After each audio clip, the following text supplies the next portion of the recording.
नमस्कार बालमित्रांनो, इयत्ता 7वी विषय नागरिकशास्त्र धडा 4 मूलभूत हक्क भाग 1 या पाठामध्ये आज आपण आपल्या संविधानामध्ये कोणकोणते मूलभूत हक्क दिलेले आहेत याविषयीची माहिती आज आपण पाहणार आहोत।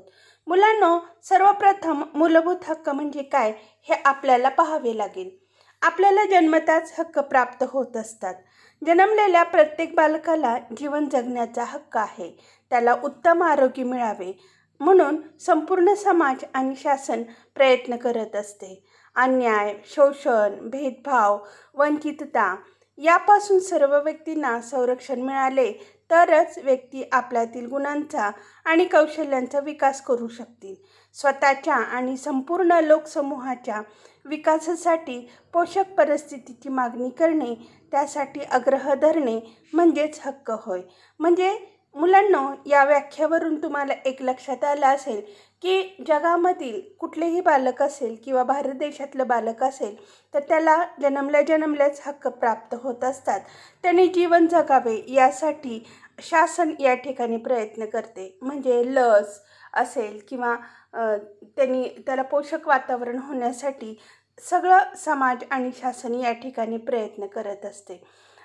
आणि अन्याय, शोषण, भेदभाव, वंचितता यापासून त्याला संरक्षण मिळण्यासाठी देखील प्रयत्न करत असतो आणि त्यामुळेच आपल्या गुणांचा आणि कौशल्यांचा विकास होतो। मग असं वातावरण निर्माण करण्यासाठी शासनाला आणि समाजाला यासाठी प्रयत्न करावे लागतात आणि ही जेव्हा परिस्थिती निर्माण होते तेव्हा तो आपला हक्क असतो असं आपल्याला म्हणता येईल। संविधानाने अशी पोषक परिस्थिती निर्माण करण्यासाठी भारतातील सर्व नागरिकांना समान हक्क दिलेले आहेत। हे मूलभूत हक्क आहेत ते संविधानात नमूद केले असल्याने त्यांना कायद्याचा दर्जा आहे। या हक्काचे पालन करणे सर्वांना बंधनकारक आहे। मग हे हक्क कोणते आहेत ते आपण पाहूयात। तर संविधानात नमूद केलेले आपले हक्क जे आहेत तर त्यामध्ये आपल्याला समानतेचा हक्क, स्वातंत्र्याचा हक्क, शोषणाविरुद्धचा हक्क हे या ठिकाणी दिलेले आहेत। त्याचप्रमाणे सांस्कृतिक, शैक्षणिक, त्याचप्रमाणे संविधानात्मक उपाययोजनेचा हक्क अशा स्वरूपाचे हक्क या ठिकाणी दिलेले आहेत। त्याचप्रमाणे धार्मिक स्वातंत्र्याचा देखील हक्क संविधानाने आपल्याला या ठिकाणी दिलेले आहेत। म्हणजे संविधानामध्ये जे हक्क आपल्याला दिलेले आहेत ते हक्क प्रत्येक नागरिकाला या ठिकाणी मिळत असतात आणि त्यामुळं आपल्याला असं म्हणता येईल की ह्या हक्कांवर कोणीही गदा आणू शकत नाही, कारण ते संविधानाने दिलेले आहेत। संविधानात दिलेल्या तरतुदी किंवा कायदा हा एक आपला मूलभूत हक्क या ठिकाणी असलेला दिसतो। तर सर्वप्रथम आपण समानतेचा हक्क पाहूयात। तर समानतेच्या हक्कानुसार भारतीय नागरिकांमध्ये श्रेष्ठ, कनिष्ठ, स्त्री पुरुष असा भेदभाव करून कोणालाच वेगळी वागणूक देता येत नाही। म्हणजे पूर्वीच्या काळामध्ये असं असायचं की हिंदू किंवा ब्राह्मण कुळातील लोक जे आहेत किंवा त्या जातीत जन्मलेल्या ज्या व्यक्ती आहेत त्या स्वतःला श्रेष्ठ अशा समजत असायच्या आणि जे अनुसूचित जाती जमातीतले आहेत त्यांना ते कनिष्ठ असे समजले जायचे किंवा ही स्त्री आहे, हा पुरुष आहे, पुरुषाला प्राधान्य या ठिकाणी दिले जात असायचं। मग ह्यामुळं काय होत होतं तर स्त्रियांवर अन्याय होत होता। त्याचप्रमाणे श्रेष्ठ कनिष्ठ असल्यामुळं एक प्रकारे त्या व्यक्तीच्या मनामध्ये हीनतेची भावना निर्माण व्हायची आणि मग त्याला अपराधासारखं जीवन हे जगावं लागत होतं। म्हणून संविधानाने हे समानताचा हक्क आपल्याला दिल्यामुळं आजकाल आपण कुणीही स्त्री आहे, पुरुष आहे असा भेदभाव आपण या ठिकाणी करत नाही। त्यामुळं स्त्रियांना सुद्धा नोकरी करण्याचा किंवा शिक्षण घेण्याचा हा संपूर्ण अधिकार हा त्या ठिकाणी मिळालेला आपल्याला दिसतो आणि समानतेचा हक्क हा संविधानात दिला असल्यामुळं आपल्याला असा भेदभाव करता येऊ शकत नाही। जर असा भेदभाव कुणी केला तर तो या ठिकाणी गुन्हा हा मानला गेलेला आहे। कायदा हा सर्वांसाठी सारखा आहे। म्हणजे राष्ट्रपतीपासून सर्वसामान्य व्यक्ती किंवा अगदी भिकारी जरी असला तरी त्या सर्वांसाठी कायदा हा सारखाच आहे। अनेक कायदे असे असतात की जे आपल्याला संरक्षण देतात। उदाहरणार्थ विना चौकशी अटक करण्यापासून आपल्याला संरक्षण असते। असे संरक्षण देताना ही शासनाला भेदभाव करता येत नाही. मुलांनो, आपल्या भारताला स्वातंत्र्य मिळण्यापूर्वी आपल्या भारत देशावर इंग्रजांचे राज्य होतं आणि रौलट कायदा जो इंग्रजांनी केलेला होता त्यानुसार असं ठरवण्यात आलेलं होतं की विना चौकशी कुणालाही तुरुंगात टाकता येत होतं. पण जेव्हा भारतावरची इंग्रजांची सत्ता त्या ठिकाणी निघून गेली किंवा त्या ठिकाणी आपल्याला स्वातंत्र्य मिळालं, त्यानंतर संविधानाने हा कायदा केलेला आहे. म्हणजे पूर्वीचे अनुभव लक्षात घेऊन संविधानाने कायदे हे केलेले आपल्याला दिसून येतात. त्यामुळं कुणीही आपल्याला अटक करू शकत नाही विना चौकशी, किंवा आपल्याकडून काही गुन्हा झाला असेल, त्याचा पुरावा असेल तरच आपल्याला अटक करता येतं. परंतु विनाकारण कुणालाही अटक आपल्याला करता येत नाही. आणि मग संविधान आपल्याला संरक्षण करतं, त्यामुळे शासनाला सुद्धा त्यामधून भेदभाव करता येत नाही. मग समानतेच्या हक्कात आणखीन कोणकोणत्या बाबी येतात? तर सरकारी नोकऱ्या देत असताना शासनाला जात, धर्म, लिंग, जन्मस्थान यावर आधारित भेदभाव करता येत नाही. आपल्या देशातील अस्पृश्यता पाळण्याच्या अमानवी प्रथेला देखील कायद्याने नष्ट करण्यात आलेले आहे. म्हणजे साधारणपणे प्रबोधन युगाच्या काळामध्ये असं मानलं जात असायचं की जे अस्पृश्य म्हणजे अनुसूचित जाती जमातीतले जे लोक आहेत ते रस्त्याने जाताना त्यांच्या कमरेला या ठिकाणी झाडू बांधलेला असायचा की जेणेकरून का तर रस्त्याने जाताना त्यांना त्या ठिकाणी ते स्वच्छ केले गेले पाहिजेत. कारण श्रेष्ठ कुळातील लोकांना ते आवडत नव्हतं, म्हणून अशा स्वरूपाची बंधनं त्यांनी घातलेले होते. आणि हा अस्पृश्यता पाळण्याचा अमानवी प्रथा जी आहे ती कायद्यानेच या ठिकाणी नष्ट केलेली आपल्याला दिसून येते. म्हणजे हे मानवामध्ये असा भेद करणं हे सुद्धा या ठिकाणी चुकीचं ठरू शकतं. म्हणून हा कायदा या ठिकाणी करण्यात आलेला आहे आणि समानतेच्या हक्कामध्ये आपल्याला अशा पद्धतीने या ठिकाणी हक्क दिला गेलेला आहे. त्यामुळं बघा, प्राचीन काळापासून जे जमीनदार असायचे किंवा जे श्रीमंत लोक असायचे, हे लोक अशा स्वरूपाची अस्पृश्यता मानायचे. त्यामुळं त्या प्रथा, ही जी प्रथा आहे ती नष्ट करण्यात आलेली आपल्याला दिसून येते. मुलांनो, अस्पृश्यतेची जर कोणी असं पाळत असेल तर तो कायद्याने काय आहे, गुन्हा मानला गेलेला आहे. भारतीय समाजात समता निर्माण करण्यासाठी या प्रथेचे निर्मूलन केलेले आहे. लोकांमध्ये श्रेष्ठ वा कनिष्ठ असा भेदभाव दाखवणाऱ्या पदव्या देण्यास संविधानाने बंदी घातलेली आहे. उदाहरणार्थ राजा, महाराजा, राव बहादूर अशा पदव्या ह्या पूर्वीच्या काळामध्ये लोकांना दिले जात असायच्या. मग त्या प्रथासुद्धा या ठिकाणी संविधानाने नष्ट केलेल्या आपल्याला दिसून येतात. विषमता जोपासणाऱ्या समाजात फूट पाडणाऱ्या आणि नागरिकांमध्ये भेदभाव करणाऱ्या किंवा भेट करणाऱ्या पदव्या राज्याला देता येत नाही. परंतु समाजात विविध क्षेत्रात गौरवास्पद कामगिरी करणाऱ्यांना मात्र शासन पद्मश्री, पद्मभूषण यासारख्या पदव्या दिलेल्या आहेत. उदाहरणार्थ अण्णा हजारे असतील किंवा इतर सिनेमा क्षेत्रातील कलाकार असतील, सचिन तेंडुलकर असेल किंवा इतर कोणी व्यक्ती ज्या आपण प्रसिद्ध असलेले दिसतात की ज्यांनी समाजासाठी आपले योगदान दिलेलं आहे, अशांना पदव्या या ठिकाणी दिलेल्या आहेत. म्हणजे ही तर आपल्याला एक गोष्ट लक्षात येते की ज्या व्यक्तीच्या अंगी अशा स्वरूपाचे गुण आहेत की ज्यांनी देशासाठी, समाजासाठी अशा पद्धतीने आपल्या आयुष्य त्या ठिकाणी वाहिलेलं असतं, समाजाची सेवा केलेली असते, त्यांचा उल्लेख मात्र या ठिकाणी भारत सरकार करत असलेलं आपल्याला दिसून येतं. भारतरत्न ही आपल्या देशातील सर्वोच्च नागरी पदवी किंवा सन्मान या ठिकाणी आपल्याला दिलेला दिसतो. संरक्षण दलातील कामगिरीसाठी परमवीर चक्र अशा सन्मानाची पदे देखील दिली जातात.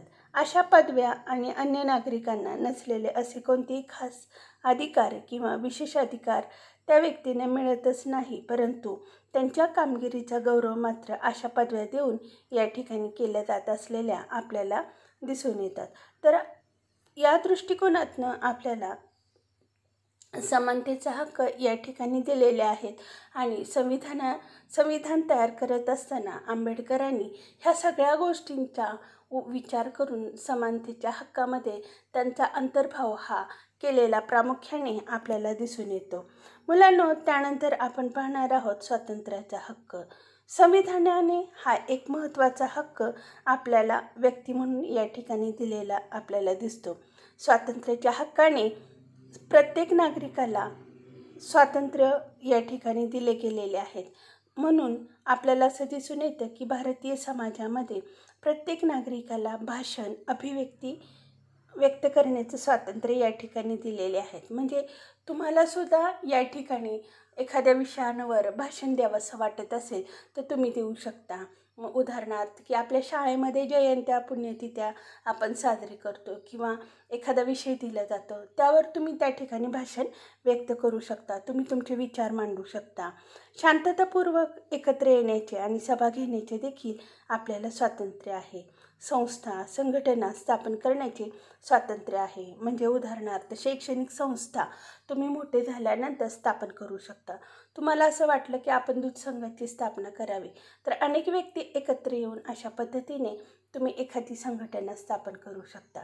मुलांना, समाजामध्ये आपल्याला विद्यार्थी संघटना, कामगार संघटना, शिक्षक संघटना अशा वेगवेगळ्या संघटना या ठिकाणी असलेल्या आपल्याला दिसून येतात. स्वातंत्र्याच्या हक्काने आपल्याला कोणत्याही प्रदेशात कुठेही फिरण्याचे स्वातंत्र्य दिलेले आहे.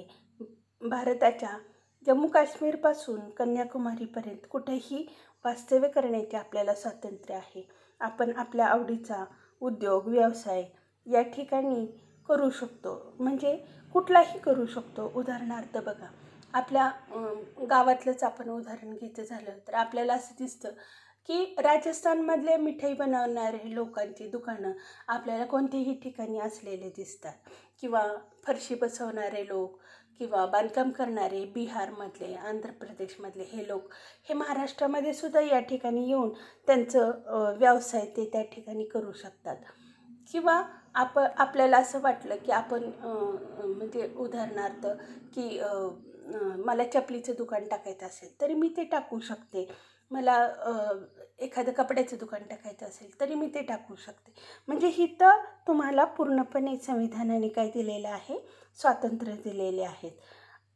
आणि हे स्वातंत्र्य जे आपल्याला दिलेले आहे त्याचा आपल्याला स्वातंत्र्य म्हणून वापर करता येतो. परंतु ह्या स्वातंत्र्याचा गैरवापर करून आपण जर समाजाला, देशाला धोका पोहोचवत असेल तर तो मात्र अधिकार आपल्याला संविधानाने दिले नाहीत. म्हणून आपल्या स्वातंत्र्याचा आपण गैरफायदा घेऊ नये असं त्यांनी त्या ठिकाणी सांगितलेले आहे.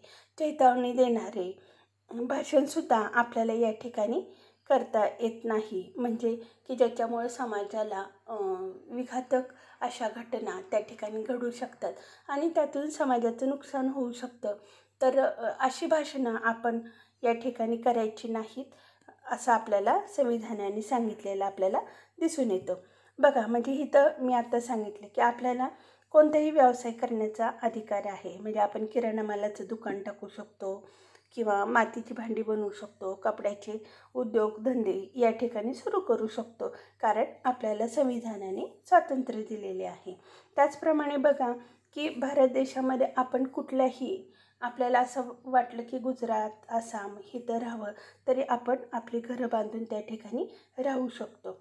आता तर आपण जम्मू काश्मीरमध्ये सुद्धा त्या ठिकाणी राहू शकतो, कारण कायद्याने ते त्या ठिकाणी मान्य केलेले आपल्याला दिसून येते. त्यानंतर संस्था आणि संघटना स्थापन करायचे स्वातंत्र्य. जसं मुलांना मी तुम्हाला सांगितलं की शैक्षणिक संस्था किंवा वैज्ञानिक संशोधन संस्था आपण वैयक्तिकसुद्धा स्थापन करू शकतो आणि हा अधिकार आपल्याला संविधानाने या ठिकाणी दिलेला आपल्याला दिसून येतो. त्यानंतर भारतामध्ये कुठेही आपण फिरू शकतो. म्हणजे एखादं पर्यटन स्थळ असेल, केरळ, कर्नाटक असेल, आंध्र प्रदेश असेल, उत्तर भारत असेल, आपल्याला पाहायचं असेल किंवा तिथे जाऊन राहायचं असेल तरी आपण राहू शकतो.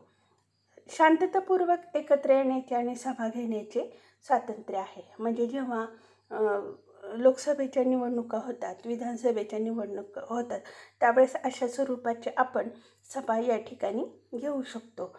संविधानातील स्वातंत्र्याच्या हक्काने केवळ हिंडणे किंवा फिरण्याची किंवा बोलण्याचे स्वातंत्र्य नाही, तर आपण सुरक्षित राहावं यासाठी आपल्याला संविधानाने हे संरक्षण उपलब्ध करून दिलेले आहे.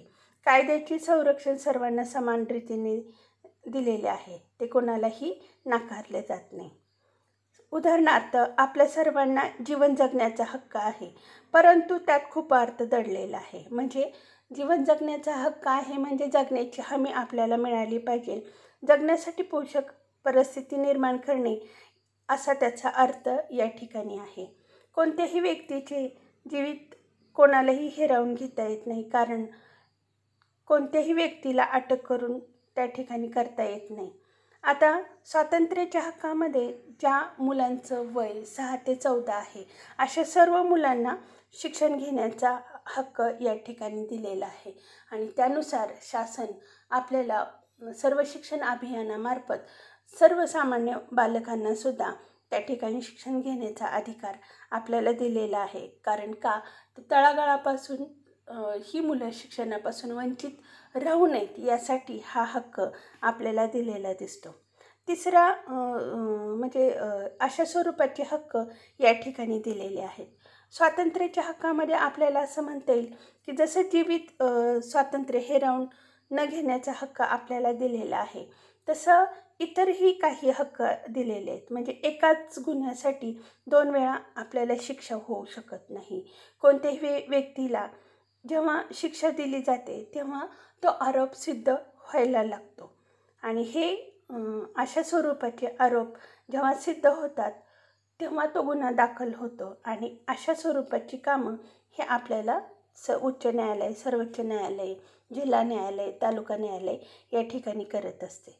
मग एखाद्या व्यक्तीने एखादा गुन्हा केला असेल तर आरोपाच्या संबंधी पुरावे गोळा करण्याचे आणि खटला उभा करण्याचे काम पोलीस करतात. मी गुन्हा केलेला आहे असे म्हणणाऱ्या व्यक्तीला सुद्धा ताबडतोब शिक्षा होत नाही. त्या व्यक्तीवरील आरोप कायद्याने सिद्ध व्हावे लागतात. या सर्व न्यायालयीन प्रक्रियेला वेळ लागतो, परंतु कोणत्याही निष्पाप किंवा गुन्हा न केलेल्या व्यक्तीला शिक्षा होऊ नये हे यासाठी आवश्यक असते. म्हणजे मुलांनो, संविधानामध्ये किती प्रत्येक गोष्टीचा विचार केलेला आहे हे तुम्हाला यावरून दिसून येते. तर मुलांनो, आज आपण समानतेच्या हक्कामध्ये कोणकोणते हक्क दिलेले आहेत किंवा स्वातंत्र्याच्या हक्कामध्ये कोणकोणते हक्क दिलेले आहेत हे याविषयीची माहिती घेतलेली आहे.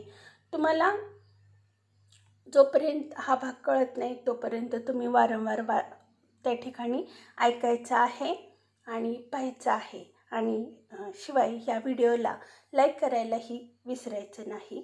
हा पाठ तुम्हाला समजला असेल.